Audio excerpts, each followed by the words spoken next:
اس وقت گاڑی کی رفتار اتنی کم ہوتی ہے کہ اس میں آسانی سے چڑھا اور اترا جا سکتا ہے۔ ریلوے لائن کے ساتھ ساتھ گھومتی ہوئی شیرنی کی نظر جو ہی ڈی سوزا پر پڑی، وہ بجلی کی طرح کود کر انجن میں گھسی اور اسے پکڑ کر فوراً واپس چھلانگ لگا گئی۔ اس کے دونوں فائر مین ہوش و حواس کھو کر گم سم دیکھتے رہ گئے۔ انہوں نے اگلے اسٹیشن مرام جھری پہنچ کر جب حادثے کی اطلاع دی تو خوف و ہراس پھیل گیا۔ ریلوے اسٹاف پر دہشت طاری ہو گئی اور اس سانحے کا بہت چرچا ہوا۔ یہ اپنی قسم کا پہلا واقعہ تھا، اس لیے حکام بالا کو فوراً ٹیلی فون پر اطلاع دی گئی۔ ڈر اور خوف دور کرنے کے لیے ہر گاڑی کے انجن اور بریک میں مسلح گارڈ تعینات کر دیے گئے۔ ان انتظامات کے ساتھ گاڑیوں کی آمد و رفت جاری رہی، مگر ڈی سوزا کی لاش تلاش کے باوجود کہیں نہ ملی اور نہ ہی پھر شیرنی کا کوئی سراغ ملا۔ ڈی سوزا کو کھا کر بھی زخمی مامتا کی تسکین نہ ہوئی اور اس نے کبھی کھلے بندوں اور کبھی چوری چھپے انسانوں کا خون پینا شروع کر دیا۔ کبھی جنگل میں کسی کو جا دبوچا، کبھی پہاڑ پر کسی کو جا لیا تو کبھی گاؤں ہی میں کسی کو ادھیڑ کر رکھ دیا۔ کتنے ہی بے گناہ اور بے بس انسان انتقام کی آگ میں جلتی ہوئی اس بلا کا نوالا بن چکے تھے۔ چاروں طرف خوف و ہراس پھیلا ہوا تھا اور ڈر اور دہشت کا دور دورہ تھا۔ اس کا دائرہ عمل روز بروز پھیلتا جا رہا تھا۔ دھارا کھو، رانی پور، سلیا، سارنی، ملاج پور، جواڑی اور بانس پانی گاؤں اس کی زد میں آ چکے تھے۔ ضلع کے حکام کی ہر کارروائی ناکام تھی اور ہر قدم غیر مؤثر ثابت ہو رہا تھا۔ بہت سے شکاری اس کی تلاش میں سرگرداں تھے اور وہ ایک چھلاوا بنی ہوئی تھی۔ کئی شکاری خود اس کا شکار ہو چکے تھے۔ اسی دوران جوزف صاحب جیسے ایک شکاری نے اسے زخمی بھی کر دیا اور اس کے انتقام کی جلتی ہوئی آگ اور بھڑک اٹھی۔ وہ غصے میں دیوانی ہو کر رستے میں حائل ہر شے کو روند اور کچل رہی تھی۔ میں اس وقت دھارا کھو سے 16 میل دور بتیول میں رہتا تھا۔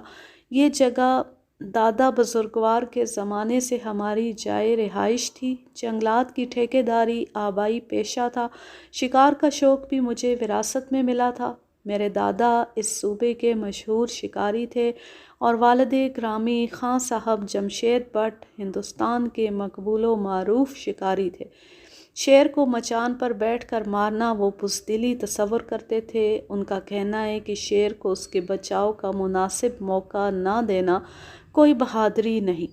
ایسے ماحول میں جنگلی درندوں اور جنگلوں کے بیچ ہوش سنبھال کر میں بھی شکار کے شوق میں شامل ہو گیا۔ یوں جنگلات کا کام بھی ایسا ہے کہ قدم قدم پر درندوں سے سامنا رہتا ہے۔ ذرا ذرا سی غفلت اور لاپرواہی تباہ کن ثابت ہوتی ہے۔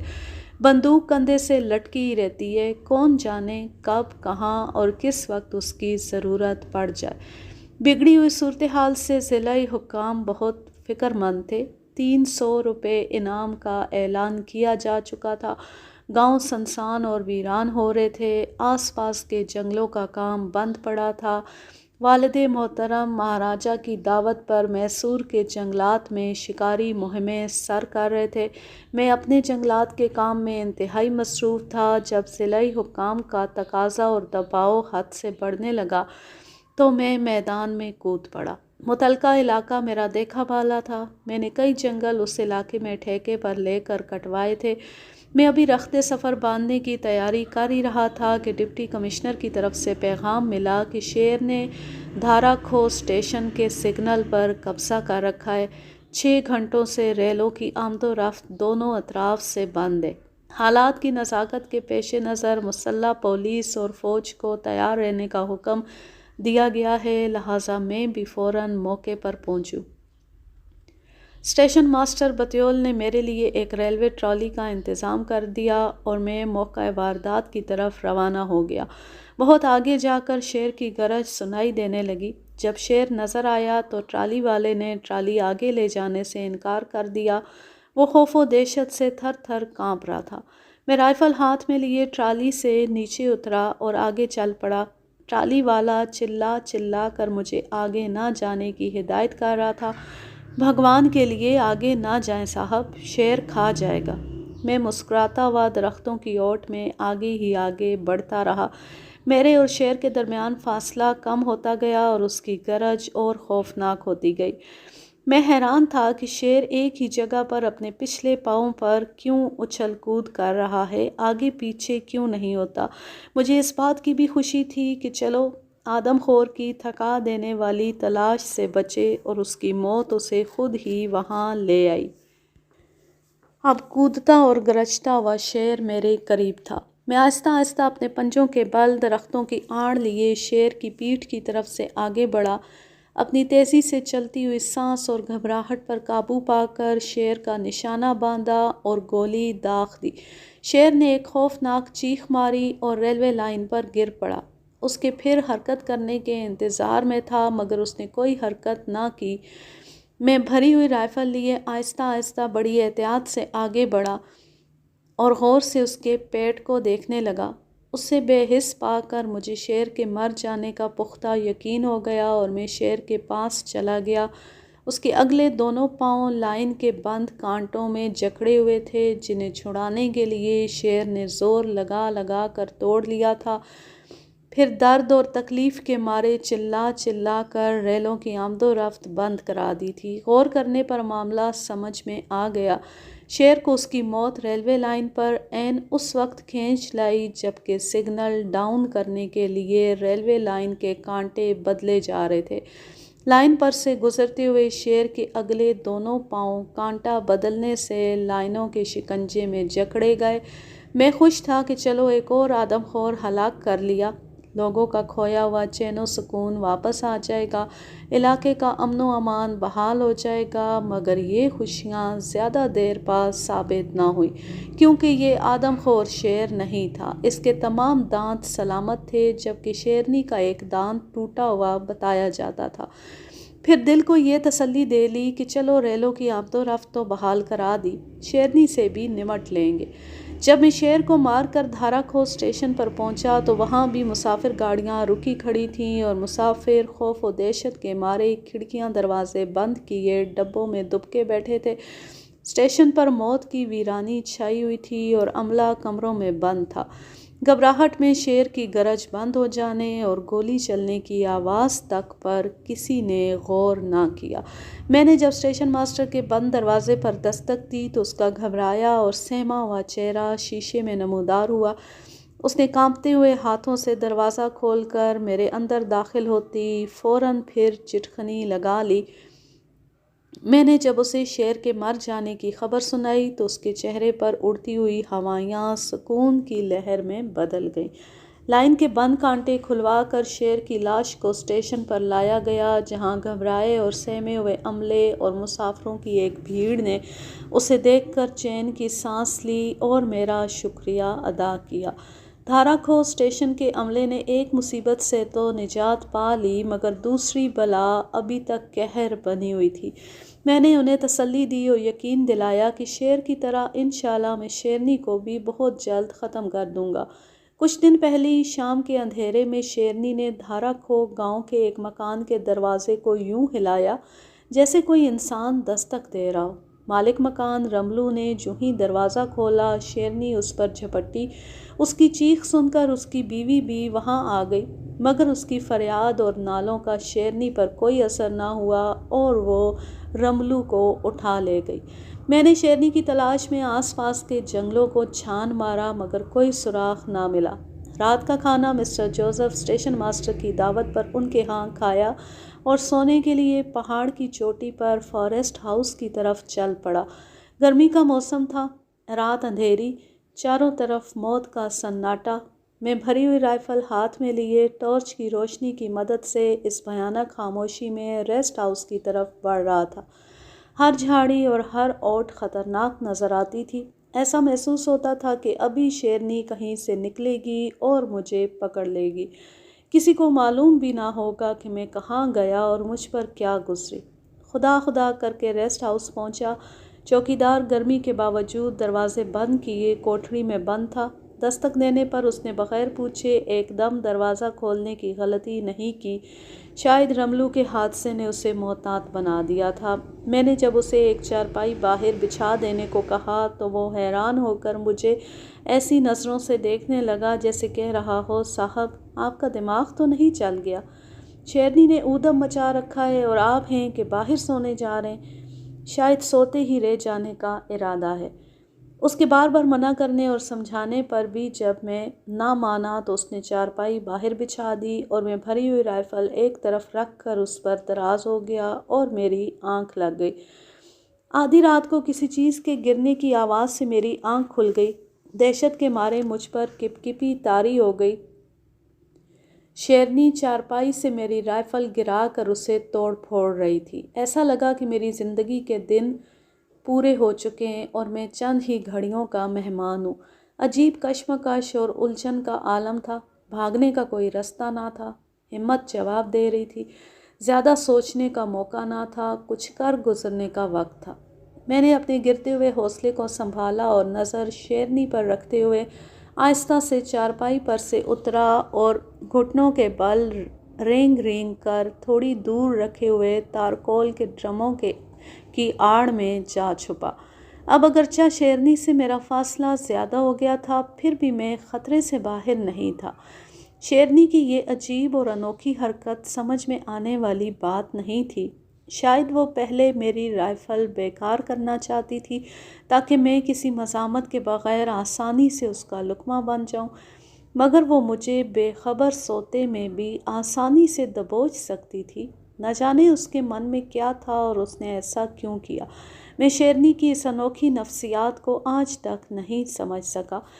وہ بندوق کو توڑنے مروڑنے میں اس قدر مشغول تھی کہ اسے میرے چارپائی سے اتر کر ڈرموں تک پہنچ جانے کی کوئی خبر تک نہ ہوئی۔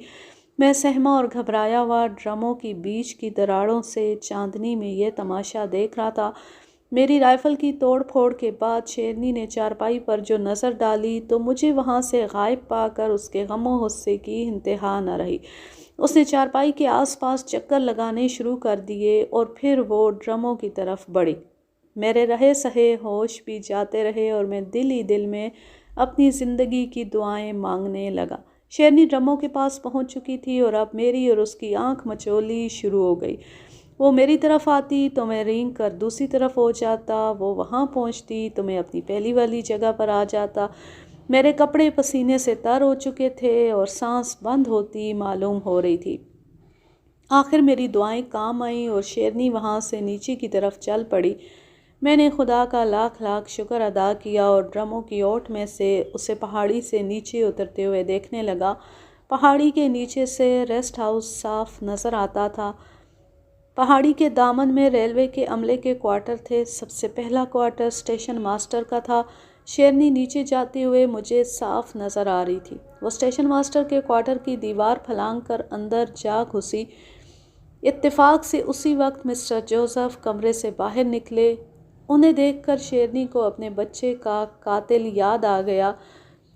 ہو سکتا ہے اس نے انہیں پہچان بھی لیا ہو۔ وہ دبے پاؤں لپکی اور اپنے دھیان جاتے ہوئے مسٹر جوزف کو پیچھے سے جا دبوچا۔ میری گھگی بند گئی اور میں چلا کر مسٹر جوزف کو ہوشیار بھی نہ کر سکا۔ اندر سوئی ہوئی بیوی کو خبر تک نہ ہوئی اور شیرنی انہیں لے کر رفو چکر ہو گئی۔ اس نے مسٹر جوزف کی آواز تک نہ نکلنے دی، ورنہ ان کی بیوی تو بیدار ہو کر ضرور باہر نکلتی۔ میں نے سونے کی بہت کوشش کی مگر مسٹر جوزف کا چہرہ بار بار میری آنکھوں کے سامنے آ جاتا۔ کبھی شیرنی انہیں اٹھا کر لے جاتی نظر آتی، کبھی وہ میرا پیچھا کرتی معلوم ہوتی۔ اسی الجھن میں آنکھ لگ گئی۔ صبح رونے چلانے کی آواز سے جو بیدار ہوا تو مسز جوزف کو اپنے بال نوچتے اور بین کرتے ہوئے پایا۔ عملے کے لوگ بھی ان کے کوارٹر کے صحن میں موجود تھے۔ گو حادثہ میں نے اپنی آنکھوں سے دیکھا تھا مگر مسز جوزف کو بتانے کی ہمت نہ تھی۔ پھر بھی میں ان کے کوارٹر میں گیا اور انہیں تسلی دینے کی کوشش کی مگر میرے الفاظ ان کے آنسوؤں اور آہ و بکا کو نہ روک سکے۔ بات کو آخر کہاں تک چھپایا جا سکتا تھا؟ کسی کو حقیقت سے آگاہ کر دینا میں نے ضروری سمجھا اور اسسٹنٹ اسٹیشن ماسٹر تومر کو سب ماجرا کہہ سنایا۔ ایک بار پھر عملے میں خوف و ہراس پھیل گیا۔ میں آیا تو شیرنی کو مارنے ہی تھا، مگر چونکہ میری رائفل بیکار ہو چکی تھی اس لیے میرا وہاں مزید ٹھہرنا بیکار تھا۔ عملہ میرے وہیں رکے رہنے پر بضد تھا، مگر مطلوبہ بندوق موجود نہ تھی، اس لیے مجبوراً بطیول جانا پڑا۔ وہاں ڈپٹی کمشنر سے مل کر اسے حالات کی نزاکت سے آگاہ کیا۔ اس نے جلد از جلد اس بلا کو ختم کرنے کی درخواست کی۔ میں دوسری رائفل لے کر پھر دھارا کھو جا پہنچا۔ مسز جوزف نے رو رو کر برا حال کر لیا تھا۔ اس کا سہاگ اجڑ گیا تھا، اس کی حالت دیکھی نہیں جاتی تھی۔ میں نے انہیں یقین دلایا کہ میں ان کے شوہر کے قاتل کی لاش کو بہت جلد ان کے قدموں میں لا پھینکوں گا۔ میں نے آس پاس کے جنگل کا کونا کونا چھان مارا۔ رات کو میں نے شیرنی کو جھانسا دینے کی کوشش کی۔ میں تو خود ریسٹ ہاؤس میں اندر کمرے میں بیٹھ گیا اور باہر چارپائی پر بستر بچھا کر تکیے آڑے کھڑے کر کے ان پر چادر ڈال دی تاکہ کوئی انسان سویا ہوا معلوم ہو۔ ساری رات میں بھری ہوئی رائفل لیے انتظار کرتا رہا کہ شاید شیرنی جھانسے میں آ جائے۔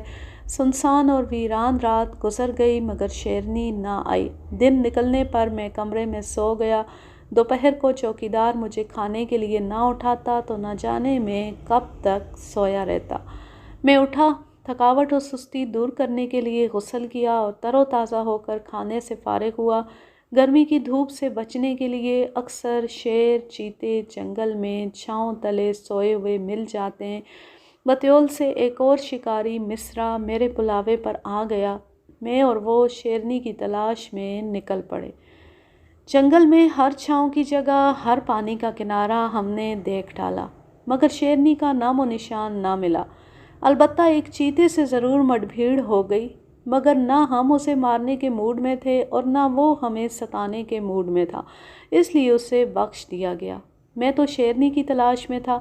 دوپہر ڈھل گئی اور شام کے قریب ہم دونوں بے نیل و مرام ریسٹ ہاؤس واپس آ گئے۔ رات کو میں نے وہی چارپائی والا حربہ استعمال کیا۔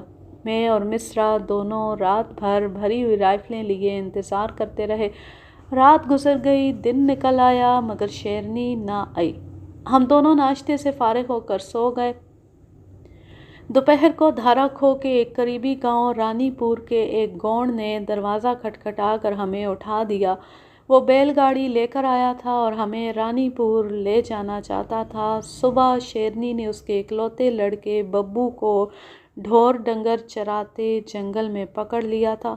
اس کے آنسوؤں اور فریادوں نے ہمارے دل دہلا دیے۔ میں اور مصرا گونڈ کے ساتھ اس کی بیل گاڑی میں سوار ہو کر رانی پور کے لیے روانہ ہو گئے۔ راستے میں بہت گھنا اور تاریک جنگل پڑتا ہے۔ ہم چوکنے ہو کر احتیاط اور ہوشیاری سے جنگل سے گزر رہے تھے کہ ندی کے مقام پر ایک شیر نے ہماری بیل گاڑی پر حلہ بول دیا اور ایک بیل کو پکڑ کر لے گیا۔ دوسرا بیل بدحواس ہو کر نہ جانے جنگل میں کہاں بھاگ گیا اور گاڑی الٹ کر ندی میں جا گری۔ عجیب گھبراہٹ اور بدحواسی کا عالم تھا۔ بندوقیں کہیں، ہم کہیں اور سامان کہیں۔ ایسے میں شیر پر گولی چلانے کا ہوش کسے تھا؟ اور پھر یہ سب کچھ پلک جھپکتے میں ہو گیا۔ شیر آندھی کی طرح آیا اور بیل کو پکڑ کر طوفان کی طرح غائب ہو گیا۔ شکر ہے وہ آدم خور نہ تھا، ورنہ شاید آج یہ داستان آپ کو سنانے کے لیے میں زندہ نہ ہوتا۔ میں، مصرا اور گونڈ بمشکل سنبھلے، ادھر ادھر بکھرا ہوا سامان اکٹھا کیا۔ بیل گاڑی کی آر جو دونوں پہیوں کے بیچ ہوتی ہے اور لکڑی سے بنائی جاتی ہے ٹوٹ چکی تھی۔ دوسرا بیل تلاش کرنے پر بھی نہ ملا۔ شیرنی کے شکار کو جاتے ہوئے خود راستے میں شکار ہو جانے سے بال بال بچ جانا مصرا کے خیال میں بدشگونی تھی۔ وہ بار بار دھارا کھو واپس چلنے کی ضد کر رہا تھا۔ ہندو اور خاص طور پر برہمن کچھ زیادہ ہی توہم پرست ہوتے ہیں۔ مصرا بھی برہمن تھا۔ اس نے جیب سے جیوتش کی ایک چھوٹی سی رمل نکالی اور اس میں دیکھنے کے بعد فیصلہ دے دیا کہ اب آگے جانا خطرے سے خالی نہیں۔ شنی کی گرہ لگ گئی ہے اور راہو بھی ٹھیک نہیں۔ ایسے میں آگے بڑھنے سے کسی کی موت واقع ہو جانے کا اندیشہ ہے۔ میری سب دلیلیں ناکام ہو گئیں تو میں نے مصرا کو بزدلی کا طعنہ دیا۔ میرا یہ وار مصرع برداشت نہ کر سکا اور آگے بڑھنے کو راضی ہو گیا۔ آخر ہم لوگ پیدل ہی رانی پور کی طرف چل پڑے۔ ہمارے وہاں پہنچنے پر تاریکی پھیل رہی تھی، گاؤں میں اداسی اور ویرانی چھائی ہوئی تھی اور اس میں رہنے والے خوف و دہشت کا شکار بنے اپنے اپنے گھروں کے دروازے بند کیے دبکے پڑے تھے۔ گلیاں سنسان تھیں اور ان پر موت کا سناٹا چھایا ہوا تھا۔ ہمارے وہاں پہنچنے سے گاؤں والوں کو تسکین تو ضرور ہوئی، مگر جب تک شیرنی زندہ تھی انہیں اطمینان کیوں کر ہو سکتا تھا؟ رات میں کچھ نہ کرنے کا پروگرام بنا کے ہم صبح کے انتظار میں سو گئے۔ صبح جائے واردات پر گئے اور خون کے نشانات سے شیرنی کو تلاش بھی کیا، مگر چونکہ ایک دن گزر چکا تھا اس لیے ہمیں کوئی کامیابی نہ ہوئی۔ رانی پور میں پولیس تھانہ بھی موجود تھا، وہاں کے انچارج تھانے دار مسٹر دوبے میرے دوست تھے، ہم نے ان کے ہاں ڈیرے ڈال دیے، وہ بھی بہت پریشان تھے۔ دوسرے دن مجھے ایک نجی ضروری کام سے بطیول جانا تھا۔ میں نے مصرع کو رانی پوری ٹھہرا کر شیرنی کو تلاش کرنے کی تاکید کی اور اپنے جلد لوٹ آنے کا اسے یقین دلایا۔ بطیول میں مجھے 2 دن رکنا پڑا۔ تیسرے دن صبح میں رانی پور جانے کی تیاری کر رہا تھا کہ ایک اندھوناک خبر نے میرے ہوش و حواس اڑا دیے۔ خبر رساں نے بتایا کہ شیرنی کا شکار کرنے کی کوشش کرتے ہوئے مصرع خود اس کا شکار ہو گیا ہے۔ جی چاہتا تھا پر لگ جائیں اور میں اڑ کر رانی پور پہنچ جاؤں۔ مصرع میرا ایک عزیز دوست اور شکاری ساتھی تھا۔ میرے اور اس کے تعلقات گھریلو قسم کے بھی تھے۔ اس کی شادی ہوئے صرف 1 ہفتہ ہوا تھا۔ اپنی بوڑھی ماں کا اکلوتا بیٹا مصرع۔ اف خدایا! اس کی بیوی آشا کی ہاتھوں کی مہندی کا رنگ بھی ابھی پھیکا نہیں پڑا تھا۔ سندور سے جگمگاتی ہوئی مانگ سونی ہو گئی۔ میں جب مصرع کے گھر پہنچا تو غم سے نڈھال اس کی بوڑھی ماں بے ہوش پڑی تھی اور اس کی نوجوان اور خوبصورت بیوی آشا دور خلا میں پھٹی پھٹی نگاہوں سے اپنے پتی کو ڈھونڈ رہی تھی۔ شدت غم نے اس کے آنسو چھین لیے تھے اور قوت گویائی سلب کر لی تھی۔ ہاتھوں میں اب سہاگ کی چوڑیاں نہیں تھیں، وہ سفید کپڑوں میں لپٹی سنگ مرمر کی ایک مغموم مورتی معلوم ہو رہی تھی۔ مجھے دیکھ کر اس کے ہونٹ پھڑ پھڑائے، کچھ کھلے اور پھر بند ہو گئے۔ اس کا سارا غم و رنج اس کی آنکھوں میں سمٹ آیا۔ وہ میری طرف دیکھے جا رہی تھی جیسے کہہ رہی ہو، بھیا تم ہی نے انہیں دھارا کھو بلایا تھا، میں انہیں تم ہی سے لوں گی۔ تم انہیں اکیلا چھوڑ کر کیوں چلے آئے تھے؟ بتاؤ اب میں کس کے سہارے جیوں گی؟ میری آنکھوں سے خود بخود آنسو بہنے لگے، دل میں ایک ہوک سی اٹھنے لگی اور میں پھوٹ پھوٹ کر رونے لگا۔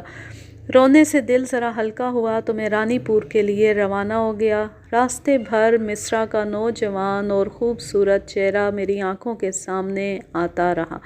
میں جب رانی پور پہنچا تو وہاں خوف و دہشت اور بھی بڑھا ہوا پایا۔ سب لوگ غمگین اور افسردہ تھے، ماحول بھی ماتم کناں معلوم ہوتا تھا۔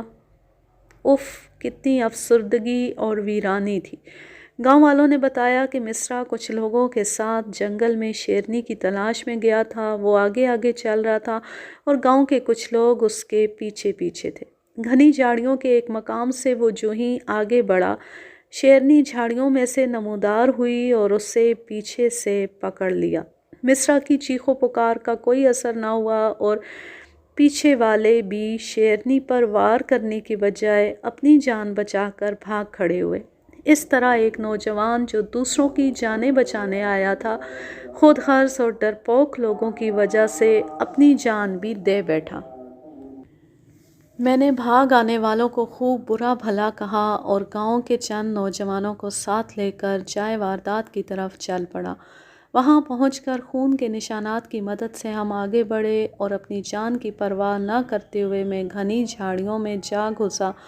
مجھے تو ہر قیمت پر مصرع کی لاش درکار تھی، مگر وہاں اس کی کھوپڑی اور ایک پاؤں کے سوا کچھ نہ ملا۔ میں نے یہ سب اعضاء ایک تولیے میں اکٹھے کیے اور ایک بار پھر میری آنکھوں میں آنسو آ گئے۔ شیرنی کی تلاش کی گئی مگر کامیابی نصیب نہ ہوئی۔ میں نے مصرع کی لاش کے بچے کھچے ٹکڑوں پر ہاتھ رکھ کر قسم کھائی کہ میں اپنے عزیز دوست کی موت کا بدلہ انشاءاللہ ضرور لوں گا۔ میں مصرع کی لاش کے بچے کھچے ٹکڑے لے کر بطیول روانہ ہو گیا۔ مصرع کے گھر پہنچ کر جب میں نے تولیہ کھولا تو اس کی بیوی ایک دلدوز چیخ مار کر ان ٹکڑوں سے لپٹ گئی۔ اس کے بین اور آہ و بکا سے آسمان ہلا جا رہا تھا، لوگوں کے دل پھٹے جا رہے تھے۔ میں بھی لاکھ ضبط کے باوجود اپنے آنسو نہ روک سکا۔ جسم کے صرف 3 ٹکڑے ہونے کے باوجود انہیں جلانے کا فیصلہ کیا گیا۔ میرے علاوہ سینکڑوں لوگ ارتھی کے ساتھ تھے اور شاید ہی کوئی ایسا ہو جس کی آنکھ نم نہ ہو۔ چتا جلنے کے بعد جب میں گھر لوٹا تو ایسا لگا کہ چتا کی آگ میں میرا جسم بھی جل رہا ہے۔ شیرنی کی تلاش ایک بار پھر زور و شور سے شروع ہو گئی۔ والد محترم میسور سے واپس آ چکے تھے اور وہ بھی میرے ساتھ اس مہم میں شامل ہو گئے۔ ان کی شمولیت سے مجھے مکمل اعتماد اور یقین ہو گیا کہ اب شیرنی ضرور جلد ہی کیفر کردار تک پہنچ جائے گی۔ اسی دوران گھوڑا ڈونگری کے ایک ٹھیکیدار اگروال کے منشی پنا کو شیرنی کے سارنی میں کھا جانے کی خبر ملی اور ہم دونوں وقت ضائع کیے بغیر فوراً ہی حادثے کی جگہ پہنچ گئے۔ والد محترم کا علاقے میں بڑا اثر و رسوخ ہے، لوگوں کو ان پر بڑا اعتماد اور بھروسہ ہے۔ ان کا خیال تھا کہ شیرنی کے دن پورے ہو چکے ہیں اور اب وہ کسی طرح بھی نہیں بچ سکتی۔ شیرنی کی تلاش جب کامیاب نہ ہوئی تو ہانکا کروانے کا فیصلہ کیا گیا۔ کسی اور شکاری کے کہنے پر گاؤں کے لوگ آدم خور کے ہانکے کے لیے ہرگز تیار نہ ہوتے، مگر انہیں یقین تھا کہ جمشید کی موجودگی میں وہ بالکل محفوظ ہیں اور ان کا شیرنی بال بھی بیکا نہیں کر سکتی۔ مئی کی تپتی ہوئی دوپہر میں ہانکا کروایا گیا۔ گرمی کی شدت سے زمین اور پتھر آگ اگل رہے تھے۔ میں ایک درخت پر چھپا بیٹھا تھا اور والد صاحب حسب معمول زمین پر کھڑے تھے۔